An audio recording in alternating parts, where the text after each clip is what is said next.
6 de la mañana, 7 minutos. Muchas voces tendremos hoy en 6 AM a propósito de la decisión del anuncio del presidente Gustavo Petro de nombrar gestores de paz a las personas detenidas durante las protestas para que recuperen su libertad antes del 24 de diciembre. Clave escuchar una de esas voces, la del señor ministro de Justicia, Néstor Osuna. Ministro, muy buenos días, gracias por estar en 6 AM. Muy buenos días, Gustavo. ¿Cómo está usted? Ministro, más o menos ¿cuánta gente se calcula que está detenida por asunto de las protestas? Bueno, primero le ruego que me disculpe que estoy en el aeropuerto y hay unos ruidos, pero bueno, haremos lo mejor que se pueda. El Ministerio de Justicia tiene una lista de un poco más de 250 personas que están privadas de libertad por hechos relacionados con las protestas sociales de hace año y medio, del año 2021. Esa lista que ha venido, digamos, elaborando el gobierno, que no es tan sencilla de hacer porque no es una organización, son simplemente personas que participaron en esas protestas, tiene unas pocas personas, muy pocos de ellos ya condenados, y la enorme mayoría de ellos están privados de libertad, sindicados, pero sin que hayan sido juzgados hasta ahora. A partir de esa lista, el presidente de la República determinará, una vez que hayamos expedido un decreto reglamentario que se hará esta misma semana, determinará quiénes de ellos pueden cumplir con esas labores de vocería o de gestoría de paz, de convivencia, de labores humanitarias, y expedirá las resoluciones para esas personas. No se está pensando en una excarcelación generalizada, sino que se analizará caso por caso para atender de alguna manera la preocupación como a la que le escuché, querido Gustavo, ahora en el comentario editorial. Se trata de una medida de reconciliación, de ayuda para la convivencia y no de crear alarma social, ni mucho menos de burlar a la justicia. Entre otras cosas, las resoluciones que expida el presidente se pasan al Poder Judicial. El Poder Judicial es quien determina finalmente las órdenes de excarcelación, y en cualquier evento estas personas seguirían respondiendo ante la justicia penal. Es decir, simplemente es una excarcelación para que sigan, por una parte, atendiendo el proceso y defendiéndose en el proceso, pero en libertad, y por otra parte para que ayuden en las labores que el presidente de la República les asigne de ayuda a la convivencia, a la reconciliación y a labores también humanitarias. Esa es la idea, señor. Claro. Señor ministro, ¿y por qué no dejar que esas tareas de gestión de paz la haga gente que tenga la preparación debida para eso y evitarnos la entrada de ese capítulo ejecutivo en el ejercicio de la justicia? ¿Para qué tiene que mediar el presidente? ¿Por qué no dejar que sea la justicia, los organismos de justicia en Colombia los que determinen el futuro de estas personas si cometieron algún delito? Pues mira, eso de todas maneras va a ocurrir. Es la justicia la que determinará si los condena, si los absuelve y qué pena determina para ellos. En eso el asunto, digamos, no interfiere. El asunto simplemente lo que hace es ponerlos en libertad mientras siguen los procesos judiciales. Es una figura que ciertamente no se ha empleado porque todavía no se ha hecho, está anunciado, pero no se ha efectuado para personas, digamos, de grupos de protesta ciudadana, sino que se había utilizado para personas de grupos armados al margen de la ley. Es la misma ley 418, con la reforma que se le introdujo hace un par de semanas con la ley 2272, habilita al presidente para nombrar voceros o gestores de paz tanto a miembros de grupos armados ilegales como a personas que se manifestaron en las protestas ciudadanas y que a su criterio puedan contribuir en labores humanitarias, labores de convivencia, labores de reconciliación. Y pues el señor presidente, tal como lo había mencionado desde la campaña y como lo mencionó desde el día del discurso de triunfo en la Arena Movistar el día que ganó las elecciones, pues va a utilizar esa atribución presidencial.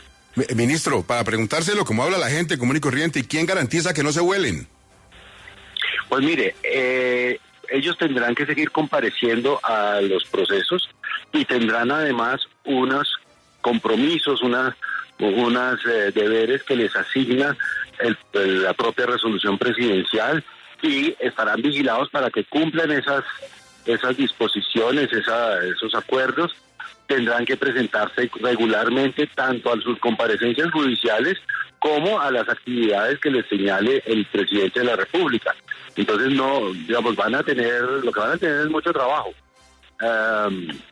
Así que estarán muy cercanos a la visibilidad pública. Sí, ministro, el presidente y la vicepresidenta y algunos congresistas del Pacto Histórico han manifestado en distintas oportunidades que lo que hubo allí fue básicamente detención de presos políticos. ¿Usted considera lo mismo? ¿Esas personas que van a ser liberadas son presos políticos? Pues mire, la verdad es que en ejercicio de unas protestas ciudadanas, bueno, que todos sabemos de la época, vimos los acontecimientos, hay unas personas que están privadas de libertad con unas imputaciones que pues a veces parecieran imputaciones infladas, otras que algunos desmanes que son propios de los actos, pues no son propios, sino que son lamentablemente a veces en eso derivan actos de protesta como destrucción de estaciones de buses, en fin, cosas por eso. Y ciertamente Gustavo lo decía en su comentario editorial, y hay conductas más graves, y por supuesto por eso el gobierno analizará eso caso por caso, persona por persona. Pero frente a, digamos, la denominación presos políticos, pues digamos que a un ministro de Justicia no le correspondería hacer esa aseveración o esa negativa, pero sí digamos que son unas personas que llevan detenidas ya casi año y medio sin haber sido juzgadas, y que el origen de los actos que se le imputan está todo relacionado con hechos que derivaron de la protesta social. Entonces, ese es, digamos, como el panorama que nos enfrentamos, y yo no utilizaría calificativos para no enredar más las cosas. No, ministro, pero es que hay dos cosas. Una es, digamos, los muchachos que estaban protestando y que llevan más de un año sin un proceso judicial, pero hay otros que están condenados, que dañaron los CAIs, que torturaron a policías, que incendiaron ciudades, los jóvenes sobre todo de la primera línea, digamos, del Portal de las Américas, de Bogotá, ¿cierto? Que son episodios muy graves, porque no estamos hablando de una protesta social de unos chicos que salen a protestar, no, estamos hablando de gente que se portó como criminales y que incluso mataron a personas y que por eso están condenados. El presidente se está saltando con esta reforma que le hace a la ley 418 para permitirse esto, la independencia de poderes en Colombia. No, perdóname, hice un enorme esfuerzo para escucharla por el ruido aquí del aeropuerto, entonces ahora le ruego la recíproca.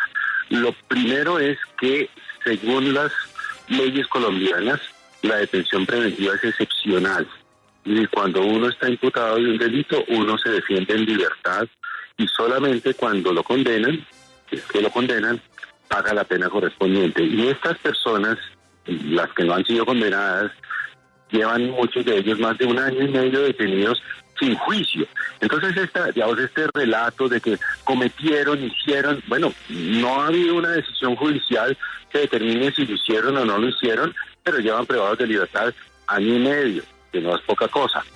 Por otra parte, por supuesto que el gobierno tendrá en cuenta la distinción entre los sindicados, los condenados, las imputaciones, digamos, que tienen imputaciones de delitos más graves, otras que no tienen delitos más graves, en fin.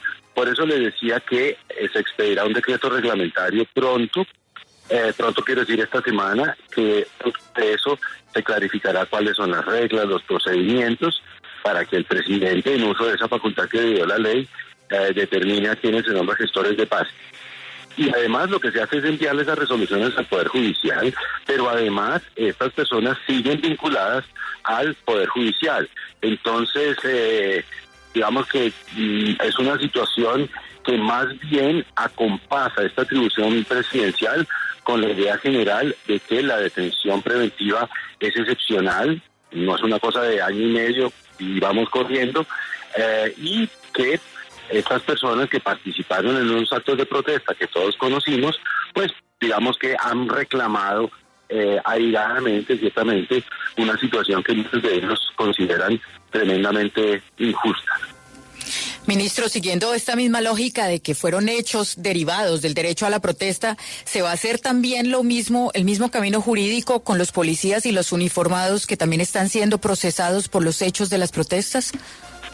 Es algo que vamos a a evaluar. No lo descarto, digamos que la ley habla de personas que participaron en actos de protestas o personas o grupos sociales, digamos, relacionados con la protesta ciudadana, y uno diría, en principio, la fuerza pública no cae allí, pero dada la amplitud de la facultad lo analizaremos y es algunos de los asuntos que se resolverán en el decreto reglamentario. Yo creo que sí, ministro, porque pues la policía sí entra dentro de la clasificación de persona y podrían hacer duplas, un policía y un manifestante que cumplan esas... Sería muy bueno, haciendo promoción. Yo, por eso digo, yo no lo descarto, incluso podría ser algo muy reconciliador, ¿no?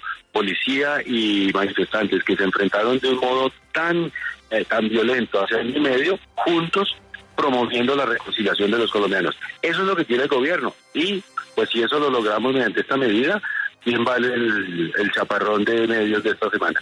Bueno, ministro, usted ya está acostumbrado. Mire, una última inquietud. No voy a usar la palabra intromisión para no crear aquí una situación delicada. Se lo voy a preguntar de la siguiente manera. Esta decisión del presidente que lo pone en el camino del ejercicio de la justicia se suma a una indiferencia evidente con la rama judicial y muchos desplantes. ¿Será que el presidente no está a gusto con las altas cortes? Para nada. Digamos, la agenda presidencial es una cosa compleja que tiene, digamos, variaciones de última hora y que ha producido pues estos desencuentros, no en el sentido de malentendidos, sino de citas a las que no acude el señor presidente.